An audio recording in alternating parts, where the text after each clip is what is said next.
Now, take a graphite pencil, such as an HB or 2B, and lightly sketch the outline of the hand. Start with a rough shape.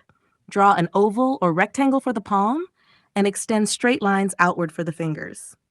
Once you've blocked in the basic proportions, refine the outline by curving the fingers and adding the thumb, laying down the base colors.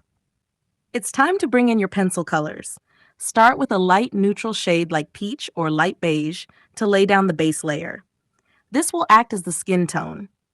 Gently color the entire hand using circular motions to avoid harsh lines and keep the texture smooth. Next, add subtle variations by layering slightly darker shades, such as light brown or pink, in areas where the skin naturally has more depth or warmth, around the knuckles, on the fingers, or near the creases of the palm. Remember, this step is all about building the groundwork for shadows and highlights later. Adding shadows. Shadows are what make your drawing appear three-dimensional.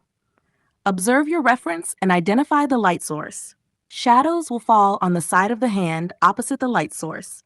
This could be between the fingers, under the thumb, or on the side of the palm. Use darker shades like brown or gray to add these shadows. Start light and build up gradually, layering the color until you achieve the desired depth.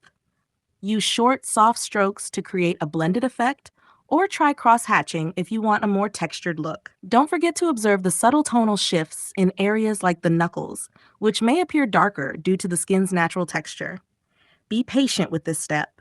It's all about layering and blending to achieve a smooth, realistic effect. Step 5.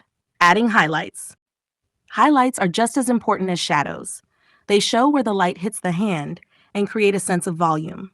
To add highlights, use a white pencil or an eraser to lift some of the color in areas like the knuckles, the tips of the fingers, and along the edges of the palm. If your drawing paper is textured, you can also use the natural grain to let some of the white show through, creating a subtle highlight effect.